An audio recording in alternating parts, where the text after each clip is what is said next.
Hi friends, welcome to my YouTube channel Suji's kitchen. First time నా channel చూసినట్లయితే like చేయండి, share చేయండి, subscribe చేయండి.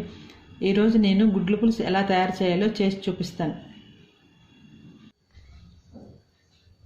గుడ్ల పులుసుకి కావలసిన పదార్థాలు: 6 గుడ్లు ఉడకబెట్టినవి తీసుకున్నాను, ఒక టమాటా, ఒక 3 ఆనియన్స్, ఒక నిమ్మకాయ సగం చింతపండు, కొంచెం కొత్తిమీర, కొంచెం కరివేపాకు, పోపు గింజలు, 3 పచ్చిమిరపకాయలు, 2 స్పూన్ల అల్లం వెల్లుల్లిపాయ పేస్ట్. స్టవ్ ఆన్ చేసి కళాయి పెట్టుకొని వేడెక్కినాక 4 స్పూన్లు ఆయిల్ వేసుకోండి. ఆయిల్ వేడెక్కాక కొంచెం 1/2 టీ స్పూన్ పసుపు, 1/2 టీ స్పూన్ సాల్ట్ రెండేలా కలుపుకొని ఇప్పుడు ఇందులో ఎగ్లు వేయండి. బాయిల్ చేసి పీల్ తీసిన ఎగ్గులు.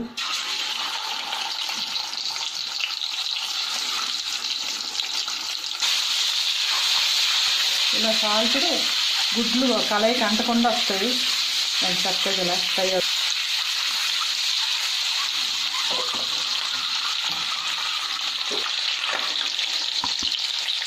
ఇలా ఒక్కొక్కటి ప్లేట్లో తీసుకుంటాం.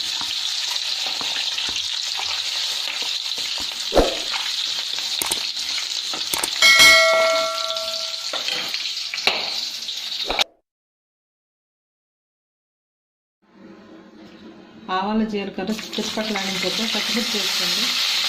ఇప్పుడు కొంచెం తర్వాత మూత పెట్టుకోండి. ఒక సెకండ్ తర్వాత తీసి ఇప్పుడు అల్లం వెల్లుల్లి పేస్ట్ వేసుకోండి. పచ్చివాసన పోయేంత వరకు వేసుకోండి.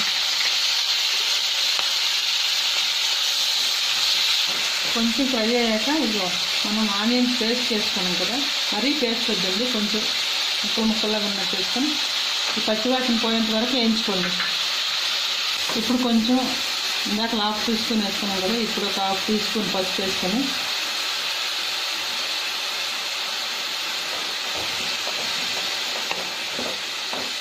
ఒక 2 నిమిషాలు మూత పెట్టండి. ఇప్పుడు మూత తీసి చూద్దామండి. ఇవన్నీ ఇలా ఈ కలర్లో ఫ్రై అవ్వాలి. పచ్చివాసన పోయేంత వరకు ఫ్రై అయ్యి మధ్య మధ్యలో కలుపుతూ ఉండాలి. ఇప్పుడు టమాటాలు వేసుకుందాం.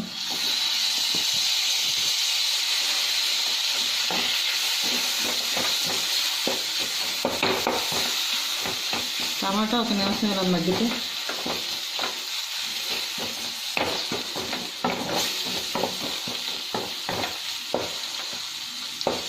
ఇప్పుడు కారం వేసుకుందామండి. పచ్చిమిరపకాయలు, ఎండుమిర్చి కూడా వేసాం కాబట్టి నేనైతే ఒక 3 స్పూన్లు వేస్తాను. మీ ఇష్టం, మీ కారం తినేదాన్ని బట్టి వేసుకోండి.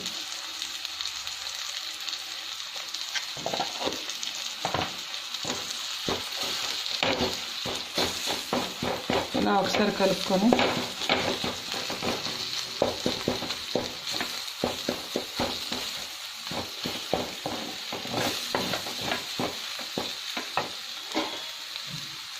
ఒక నిమిషం మూత పెడదామండి.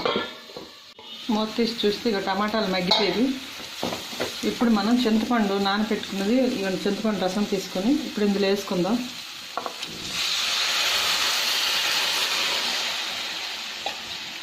ఇలా ఒకసారి కలుపుకొని కొంచెం వాటర్ కూడా ఇందులో వేసుకుందాం.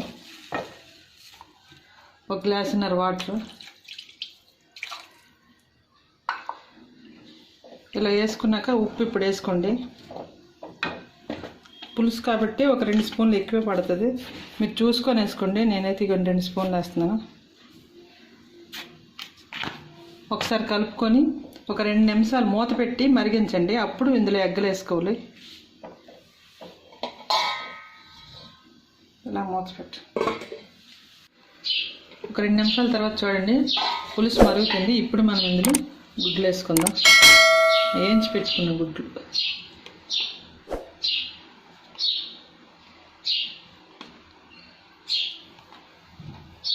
నేను వేసుకొని ఇవ్వండి.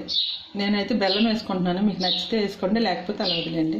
కొంచెం ఒక 2 నిమిషాలు మూత పెట్టి మరిగినామంటే మన గుడ్లు పులుసు రెడీ అయిపోద్ది.